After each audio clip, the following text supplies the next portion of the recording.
Welcome to the Elk Season Podcast, Season 5, Episode 5? You got it, man. Yeah, today is February 26th, 2026, and we are 185 days away from Elk Season. We are the Chambers Brothers. My name is Harold. I'm David. And tonight on the Elk Season Podcast, we're actually officially changing the name to the Wolf Season Podcast. Tonight on the Wolf Season Podcast, we have wolf population in Colorado, wolf bullying, animal cruelty follow-up, wolf culling in Idaho, wolf population in Montana, wolf attacks a birthing mother, and wolf rhetoric. That, we also have some Ravens on defense, but it's not related to the NFL. Or the Wolves. All that and probably more on the Elk Season, Wolf Season Podcast. And also, Spaceballs 2, The Search for More Money. They better title it that. I'm sure they will. I know, Mel Brooks, I know you're getting older, but I know you still got it, bro. He never let the old man in. Right? He's never going to let the old man in. Mel Brooks will never be an old guy. At 92, he was in, and I've told you this, he was on an interview with Jimmy Kimmel. Jimmy Fallon. Okay. And he's jumping out of his chair like he's still in his 60s.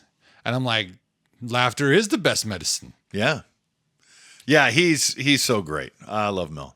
The Elk Season Podcast, where are we beginning? Where are we start? I real quick, I have something I didn't mention. I've scheduled a fishing trip with Jared. Okay. We've paid an outfitter. Okay. We're going to go steelheading out of Riggins. Very cool. In just less than a month. Very fun. So cleared it with the wife, got everything taken care of. And my selling point for anything, elk season, backpacking, for anything. Listen, you can have the best plans in the world. Once you go outdoors, adventure is going to find you. Mm-hmm. So be ready. That is true. Be ready. And when I go out with Jared, there's an extra wild card. I know very much about that wild card. And adventure will find us. I mean, we spent all day, a hot summer day out on a boat, not catching any fish, just drinking beer after beer. No water on the boat. Oh, goodness. Anyway, so adventure finds you. Yeah, it is. It is. I'll be interested in hearing the outcome of that. The worst experiences really are the best memories. And that's why we elk hunt. When I finally calm down about it, I can agree. My brain works in a mad first, happy later. I hate that about myself. I'll be honest. It takes a while. It takes a while to have that perspective. To like, it'll be okay. It'll be funny in a month. And when you say that to yourself, and I do all the time, I go, it'll be funny. I mean, I did some things this last elk season I don't even think I've told you about yet. That's all right. And it's a funny story. It's such a funny story. But it's so embarrassing. Anyway, maybe you know what? I haven't even told the guys I was with. I haven't even told Lance yet. Oh. So I told Becky, and that's it. The only person I told was Becky. Maybe Joey Bravo. I think I told him. But anyways, I'll have that story coming up. Anyways, I told people that just don't talk. I would never tell that story. But so we're going to talk a lot about wolves lately, and maybe because they're coming up in my feed a little bit more. Sure. Maybe because the elk action right now isn't much to talk about. So this is what we have to talk about. There's just more wolf talk. But anytime we talk about wolves, elk are a part of that conversation. Absolutely. So I was a little bit misspoken in the intro. It's still the Elk Season Podcast, but it is. We talk a lot about wolves. They're there. And what they've done and what they're doing in Idaho and Montana and across the western United States. Yeah. And it's a very active, dynamic, fluid, dynamic thing right now. So there's a lot of conversation. There's a lot of rhetoric, as I mentioned, out there. I guess we could start there, the wolf rhetoric. You just kind of get it out of the way. But here's what I want to preface this with. And this is what I told you out before this started. So I sent you a video. It's like an hour and a half long of a couple guys having a conversation. I don't know who the guy on the left was, but the guy on the right, I've watched a lot of his videos. He's a guide or a former guide or something like that. And he's very smart and wise to hunting. And so I was surprised, but then not surprised, because I haven't watched a lot of his stuff, but I guess if I had, I would have known this about him before I watched this. But I committed to sort of just paying attention to the whole thing, because one of the things that I know that we do is we bias ourselves into one side of things, even though I feel like we do a pretty good job of talking as much as we can about both sides of the ball game here, right? The for and the against. I found, at least for myself, that I'm not entertaining enough of the other side's perspective. Whether or not I agree with it or not, whether or not they have receipts or not, that's not the point. I wanted to watch it just to have an understanding, to listen, to see what is more at the heart of it. Right. Right. Because beyond the rhetoric, there's human beings. Yeah. And I just kind of wanted to get their perspectives. And there was a few spots during that podcast that they mentioned some things that really leaned into the frustrations that they have because of some of the work that they've done, but it's not the whole picture, right? So they sort of alluded, or they sort of outed that without realizing it, maybe, or maybe they know that, but it's not to pick on them either. It's just like, well, I just wanted to spend time listening, so that it's not as so I don't feel like I'm being as one-sided as I realize I think I've been, because I have a tendency to ignore it. Because as soon as I hear something, that's not for me, but have I given him the time of day? And that was all that was about. I disagreed with like 99% of what they said, but there were a few places where it's there's some agreeable points. Yeah. I don't remember those points because I didn't take notes. I was busy doing stuff in the background. I never made it that far. But I felt like, there's moments. And in fact, when I sent you the video, it's probably because they hit me with something. Their conversation was like, well, that's kind of an interesting point. Okay. I should share this with Harold. Yeah. But I didn't tell you what that was. I didn't know how much you'd watch it. And not that it's a big deal. It wasn't a big thing either. It was just like, well, that's an interesting point. Okay. But it's a good data point. But and I don't have that data point to reiterate. But my whole point right now is just saying, we should probably dedicate a little bit more time to at least listening. Right. And not responding. So listen to understand, not to respond, is something that I've trying to get better at. And so that was an exercise in that. I did my own exercise in that this week. What did you do? Well, first of all, let me address what you just said, because I started to watch that video too. Mm-hmm. And just like I told you in the very beginning of the video, one of the guys claims that a single wolf was liable for some $100,000 to $300,000 in damages. Mm-hmm. And to make a statement that brazen without a receipt, right? I mean, that's a crazy thing to say without evidence, without any evidence. And so I stopped listening right then. I go, if that's what this conversation is full of, just I don't even know what that is. Just lie without a receipt, without something to show. Well, hey, this wolf caused this much money in damage. In his eyes, that's how it worked, based on his work that he did as he claims to have been a person who was hired to go out in helicopters and cull wolves. Okay. That was his job, according to what he said throughout the podcast. Yeah. And so he'd go to Montana or Idaho or Wyoming and various places to cull wolves from the air. And so from his perspective, it's a matter of... So to get rid of the wolf cost that much money? So all the things surrounding getting rid of a wolf, it's not just that the wolf caused... It is that wolf, but it's the systemic effect of the money that goes into killing that wolf, along with what damage that wolf caused. That to me is what I took away from that point. All right. It seemed so excessive. It does feel that way. It seemed so excessive. And I can't just keep listening if they're not going to back that up with data. If you just say something, because the internet's full of garbage, right? And people claiming that they have receipts and statistics, and without that.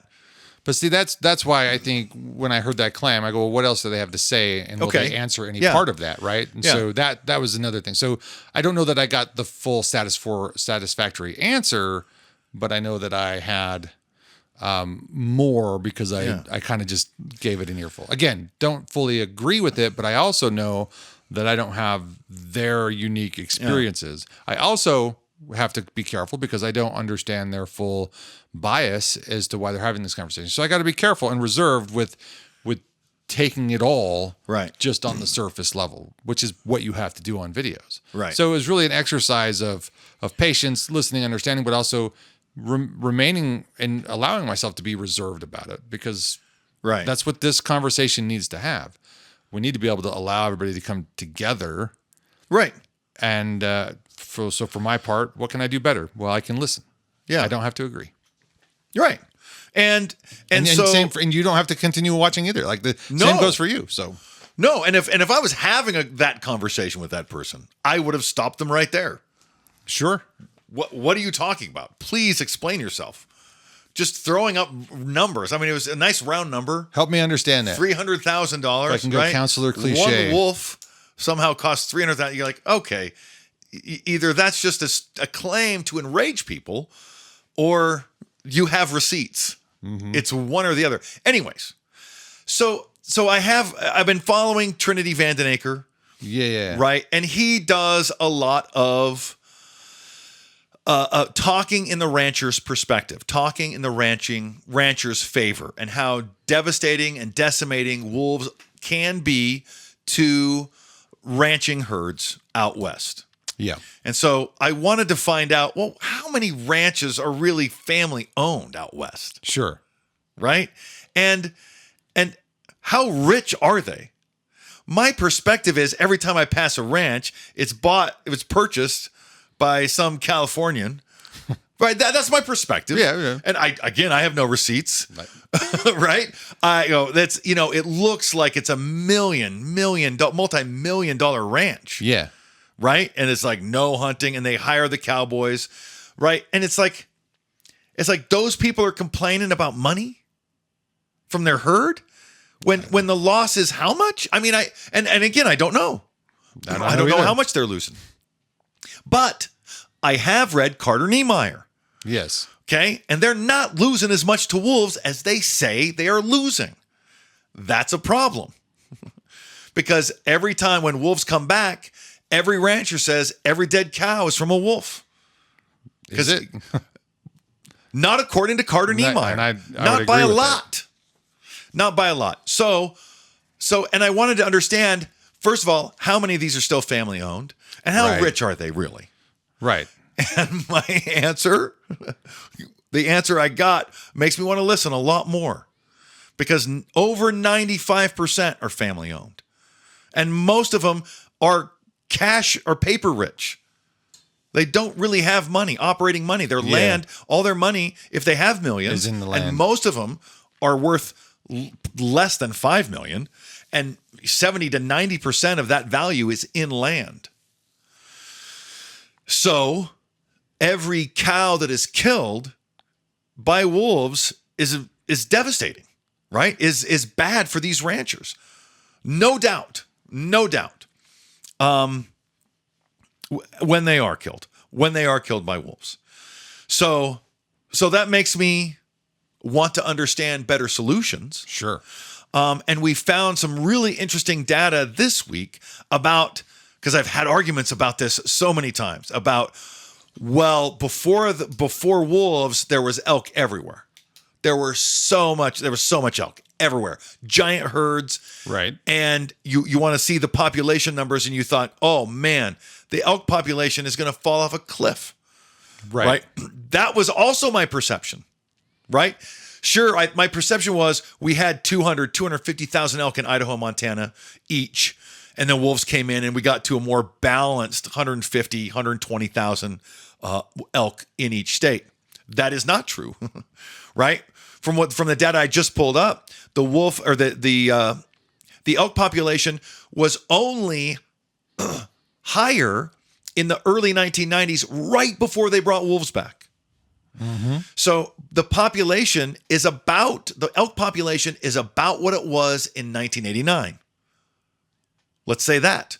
I think that's a fair blanket statement to make, which is about that 135,000 elk per state, per Idaho and Montana. Okay. So I found that super interesting. Now, there are some areas, and this is another point, that we have. There are some areas where the wolves are concentrated in higher density. I've seen one. And because of accessibility to those places. Yeah. Those are the Bitterroots, right? Yeah. I probably told this story before, but the last Indian War about the Nez Perce. Yeah. Right. They were called the Nez Perce because the French trappers believed that the sign that they were making was, we have pierced noses. Oh, gotcha. Right. Yeah. But they were describing that they are the tribe. The Nez Perce were the tribes that went over the mountains. Mm-hmm. They had trading partners and families in Montana. They had trading partners and families in Washington. They were the ones that went over the mountain. And the sign for that was this hook on their nose. And so the French thought they had pierced noses or called them the Nez Perce. But it was such a formidable mountain range that there was only that one that lived on that knew the ways through. Yeah. Right. And that is where the largest roadless wilderness in the lower 48 still exists. Yeah. The Bitterroots and the central Idaho mountains. And that's where the wolves are going to do best. Yeah. It's hard to get in there and hunt. And their population is very big. And it's important because we have to keep this in balance. And I know people will watch and listen to me and think, oh, he's pro-wolf, right? You're pro-balance. Well, if you're anti-wolf, then I'm going to come across as pro. If you're pro-wolf, I'm going to come across as anti. Sure. You're devil's advocate in a wolf sense. Yeah. And a devil in wolf's clothing. I see the bounce. Now, we also have this report of this bounty, right? This bounty on wolves. Yeah. Because they're so hard to hunt. There are $2,000 bounties for $2,000 per. Yeah. Man. And they're so hard to kill. They're so hard to hunt. You have to be good at it. Yeah. I haven't even killed a coyote yet. I haven't even killed an elk yet. Or a deer. Well, with rifle or bow. Not that that's coming. Today's coming. Oh, okay? Yeah. Oh, the backyard is waiting. Yeah. I almost want to call that the trophy room. The backyard is waiting, man. There's always elk in the backyard. Always. So there's this really dynamic idea of wolves out west. And I am concerned for the ranchers, well, right? Sure. When you put it in that perspective, yeah, they have a net worth of 1.2 million, but 800,000 of it is in land, and 350,000 of it is in equipment and property, right? And you're like, well, they're as cash broke as me, which is terrible. So now if we go to Colorado and you have the wolves progressing throughout the state already, pretty well. One of the arguments in that podcast kind of ties into this conversation still, because I remembered some of the details they were talking about. Because part of the concern in Colorado, when with all that land sort of being gobbled up by people and private owners and ranchers, the development, not just with ranches, but with subdivisions and housing in major areas, all the mountain valleys are populated where elk and the wolves are going to go. So part of the concern that they shared was, because of that development, compared to other states that like Idaho and Wyoming and Montana, they don't have that concern. They don't have that development. And so there's going to be, they're saying the hypothesis for them is there's going to be more incidents of man interaction with wolf because of that. Oh, yeah. So I don't disagree with that. Yeah. But are those interactions going to be violent? We don't know. But the rhetoric seems to suggest that it will be. Yeah, right. But we don't. They know. will be violent against your animals, against your dogs, where they're very territorial. And that's one of my biggest concerns. And a lot of these talking points, some of the rhetoric is that there, people being chased and wolves on your doorstep. And I've heard these anecdotes for 30 years. We've listened to this, but there's still never been any real evidence of wolves on your porch following people. But I will say, and I should have sent you this clip. I think it was from, and you might have seen it, and it was actually quite remarkable. And so when we're talking about all this and we think about how elusive wolves are, there was a Fresh Tracks clip just last week of the wolves coming out in broad daylight, like a whole pack. Yeah. Because they were out and they made a chirp, like a cow elk or something like that, and in came all these wolves. Wow. And then they left. It just was like, and then gone. Yeah. It was something. Man, they're good. They're good. And I love the wolves.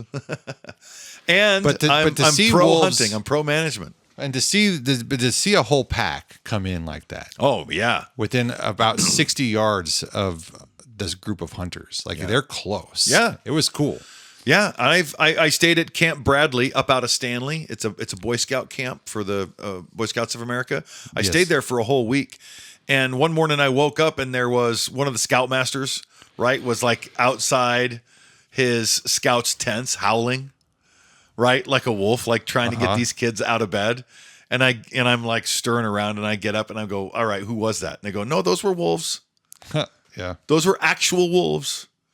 And and we heard the same thing because when we were up camping, as they move, they communicate with these howls, and you just hear them. You just hear these howls moving along the valley. I will still never forget the weekend that Graham Greene died. I woke up in our hunting zone to the sounds of wolves howling. Oh, you're lucky, dude! I woke up from a dream of Graham Greene. Yeah. That's the thing. It was so coincidental. I actually was trying to think of an example about coincidence and what we call illusory correlations today. That would have been a good one. Isn't it like when you're dancing to a song in a dream and you wake up and that's what's playing on the radio? I guess it could have been. You heard the wolf in my sleep. Yeah, absolutely. Yeah, absolutely. But why would Graham Greene be there? And it's Dances with Wolves. But it's the same weekend he passes away. So Graham Greene was on your mind as well. But you didn't know it. I didn't know he was passing away. Right. I learned after I got home that he passed away. Huh. It's just kind of cool. It is cool. It's a heartfelt thank you, Graham. I really appreciate it. It was from the heavens, straight from the heavens. I think he's from the spirit world. From the spirit world, that's right. He was saying hello. That's how I view it. He doesn't even know me, but he's that kind of guy. Thanks, Graham. So I'm interested in seeing, you have these wolves going into Colorado, and you have Trinity Vandenaker on behalf of all the ranchers. And I feel like there was already this character in Montana 30 years ago. Sure. Advocating for all the ranchers. Montana and Idaho have been through it. What have their solutions been? How are there still family-owned cattle ranches in Montana and Idaho? There are answers. So it's impossible. According to Trinity Vandenaker, sure, they're going to kill every family ranch in Colorado. But wait a minute, the wolves have been in Montana and Idaho for 30 years, and Wyoming. I'm not saying they're not causing problems for ranchers, but no, I would just prefer a more middle of the ground conversation. When movement for either side is slow, either side becomes extreme. Okay, you know what I mean? I don't. So I want change to happen. Yeah. So if I'm pro-wolf, I want change to happen, but I want it to happen quickly. If it doesn't happen quickly, I have to go to more extreme measures to get my cause being heard. Oh, yeah. Right? I see. Yeah. Yeah. And how much more wolf talk we got left? Well, we talked about the population in Montana and in Colorado already, and unless you wanted to expand on either one of those points, but we also need to talk about the wolf culling here in Idaho. Yeah. So when we showed the map of the wolf density in Montana, and it's along that line of the Bitterroots. Yeah. You access the Bitterroots through Montana, but most of the Bitterroots are in Idaho. 99% of the Bitterroot Mountains are in Idaho, but it's hard to get to from Idaho. They're that formidable. Yeah. And so there's so many wolves up there, and they just need so much help to help the elk populations. There should be the balance. There's the Isle Royale, the moose and the wolf population, right, where one goes down, the other goes down, and one comes up, the other goes up. Ebb and flow. Right, there's this ebb and flow. And you worry about that on a larger ecological scale in places like the the Bitterroots and Low and the Central Idaho Mountains. And to know that, well, if there's enough elk to get this many wolves, then we're going to have a crash in elk population, then a crash in wolf population, then an explosion in elk population, and then an explosion in wolf population. And that will be the ebb and flow. And so to flatten the line, I hate to borrow that line, but to flatten that line, to slow that pendulum swinging, they've offered bounties. Yeah. They've talked about doing so many things to the wolves in Idaho, and they have offered bounties, and now the state is very selectively euthanizing. Yeah. Managing. They were going to do up to 90% of them a while ago, but that hit some backlash. Well, but that was just the policy understanding. Yeah. That there's 1,500 wolves. We're only legally required to have 150. You think, we've had this discussion before. You think you're going to kill 90% of the wolves without poison? Because that's how we did it before. You are not. And part of me, again, and I don't want to go down the rabbit hole if we don't have to, but part of me is thinking, no, the wolf will chase the rabbit down there. Yeah. Was it 90% in a particular area and not throughout the whole state? Did I misunderstand something? Or was it literally 90% of the state population? Because it feels to me like it would make more sense. 90% of the state population. Oh, there was 1,500 wolves and they wanted to make it 150. They're only legally bound, right? So that was the language of the bill. According to the federal government, we can still manage wolves as long as we have at least 150. The reporters see that and they go, 90%? Let's get everybody behind. Okay, slow down, right? And that's you're right. People want to move too fast. Yeah. They want to move, just slow down. Yeah. Just slow down, okay? Montana, Idaho, Wyoming have been going through this for 30 years, Colorado. And the other side of it is the same, though, right? Because I don't want the wolves. And in order for me to have my voice heard, because I don't feel like it's being heard fast enough, I go to extremes. Right. So, it chased me through my kitchen. Yes.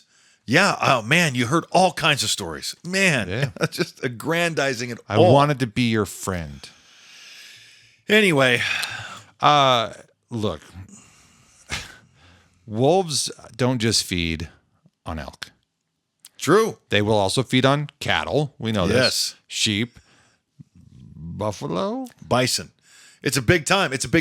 I watched an entire documentary on wolves that specifically hunted bison in Alberta. Okay. And it was fascinating.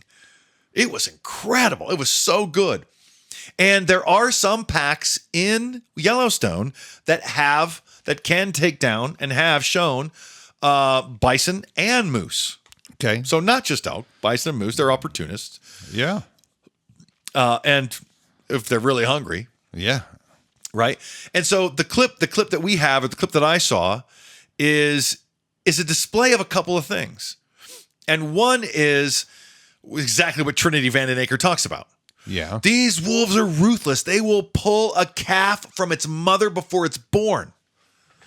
Right? Yeah. And he is right. Because that is exactly what the video shows. It shows a wolf.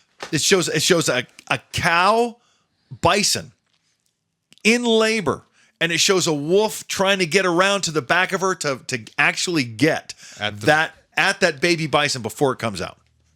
That's some serious right. And you go, here's what I'm going to say, because I'm looking at this. Hold on. Because the other side of that coin is that bison kicks that wolf. Yeah. Right? The wolves, they're not doing this for fun. Right? If that wolf's jaw is broken, that wolf is dead. Yeah, it's not an easy grab. Just because, and I'll say this and I'll let you go, but just because bison are more vulnerable when giving birth, it doesn't mean they're vulnerable. Right. It looked like she'll take out a wolf. Jaw. Yeah, it does, and it looks stunned. It's standing there like, I'm not sure what to do right now. Yeah. But here's what I will also say about the image that here. So maybe it's worth 1,000 words. I don't know. But I'm just going to say, like, I look at buffalo and they're not the same species. I don't know how they're related, if they are, to muskoxen. Right. Because muskoxen will surround. Well, they might, but they team up and they protect each other. Yes. And you have this calving mom being chased by wolves, and all these other buffalo that are like Yeah, they're at it again. Like, I could care less. Good luck, Sally. Good, Because their strategy is different. Yeah. Their strategy is predator satiation.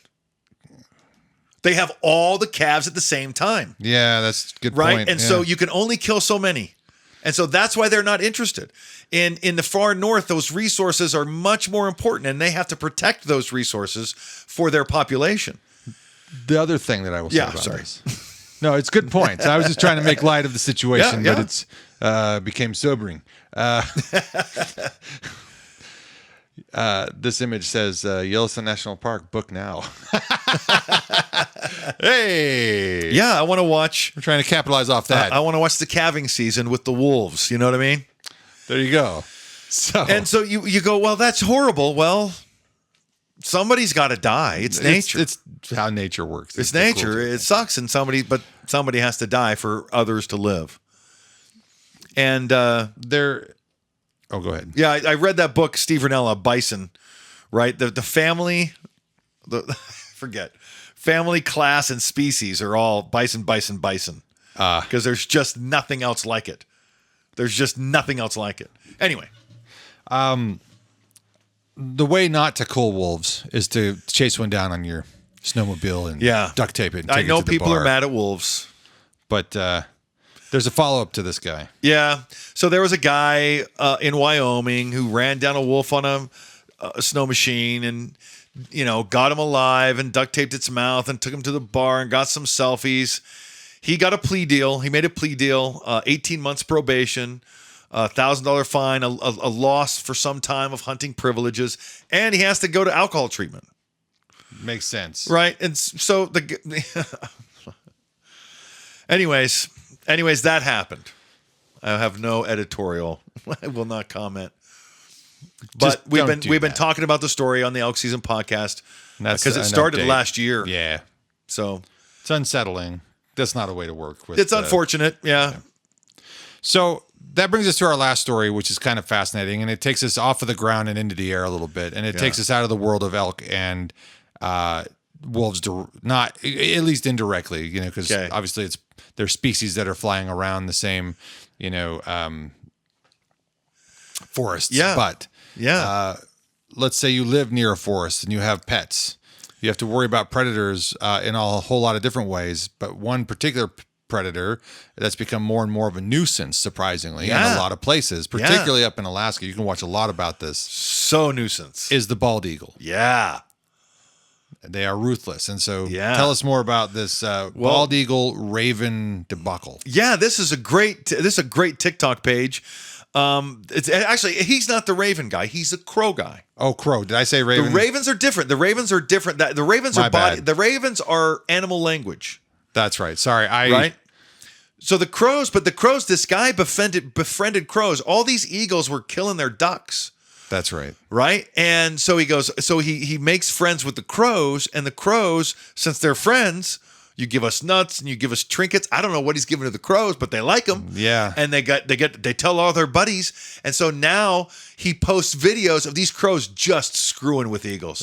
That's funny. It's so awesome. I guess obviously that wasn't part of the pictures you loaded, but that's where my brain went. And now that you called me out on what I was reading, it clearly says ravens here versus crows, but I took ravens and I applied it to the crows. Yeah, that's okay. I get them confused. I get them confused too. But it is quite remarkable to see these crows and these eagles kind of like duking it out. It takes you into the world. If you, and your analogy was great. Isn't not the analogy. It actually said it in the video. This dogfight, right? Yeah. And my brain goes, that's almost exactly what it looks like when you look at those World War II videos and things like that of the airplanes chasing each other. So it's just quite a remarkable. Swirl, a messy swirl of I don't know what's happening. Because I'm a human and I think in two dimensions. So we can communicate with the animals, and apparently crows love stuff. Okay, give them stuff. Yeah. However it is, they're making friends with the crows. But to see the videos, and I know there's got to be a solution like that for grizzly bears and wolves, for predators like that. Sure. There's got to be something where every wolf and every grizzly bear goes, I'm not messing with that. Yeah. But the ravens and their communication style. This was really cool. This was from the Meat Eater podcast. Steve Rinella talked about animal language. And when we talk about elk, We talk about animal language because that's what September is, when the elk really start talking.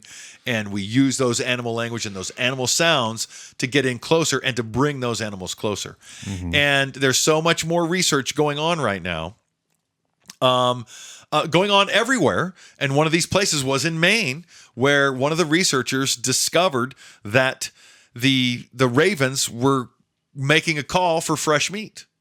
That's cool. And it was specific to meat. Very specific to meat, and it was very specific to young ravens.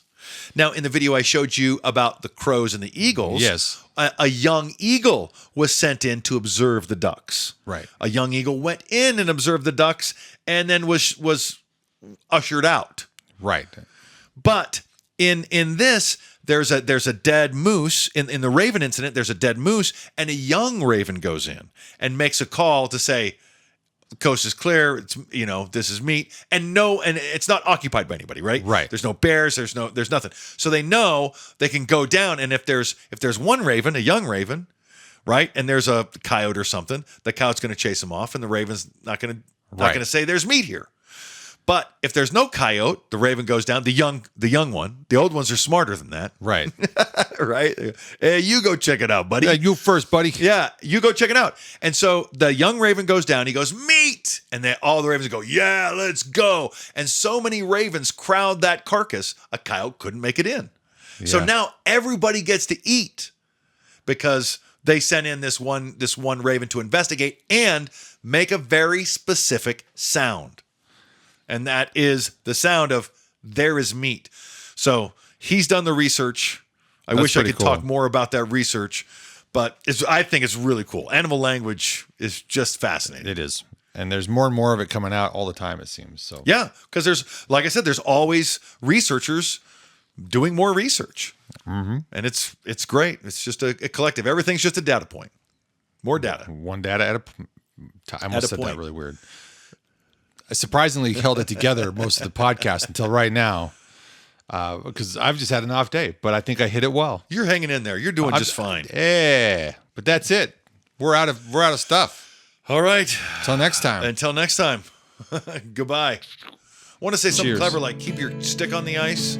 Yeah. And I thought of something, I think, when I was half asleep the other day. Keep your arrow notched. Yeah, if I remember it, I'll bring it back. Goodbye.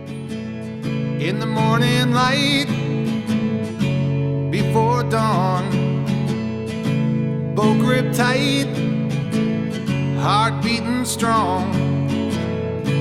Through the forest, ancient giants roam. In the land where the wild calls me home. Through the whispering pines and the autumn breeze, driven by the chase, crisp air I breathe. With every step I take, earth beneath my feet. In nature's beauty where the hunter and elk meet. The mountains rise, kissed by the sun. In September, where I belong. Bugles echo loudly through the veil, a symphony of an ancient tale. Through the whispering pines and the autumn breeze, driven by the chase, crisp air I breathe. With every step I take, earth beneath my feet. In nature's beauty where the hunter and elk meet. Silent as the morning mist, I travel on with careful grace.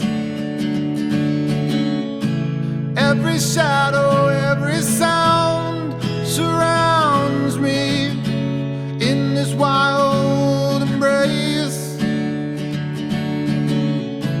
Challenge and the thrill, the patience and the skill. In the dance of life and nature, my heart's forever filled. As the sun sets, shadows long and deep. I find my place with the memories I keep. The chase and the beauty of a day gone by. Deep in the mountains, my spirit cries. Through the whispering pines and the autumn breeze, driven by the chase, crisp air I breathe. With every step I take, earth beneath my feet.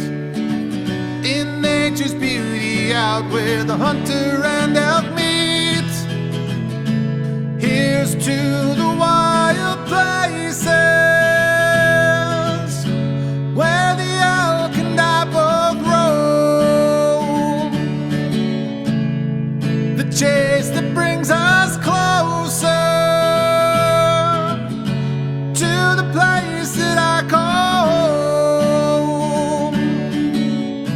In the stillness of the forest, in the grandeur of the land, I am one with nature's wonder, with my bow here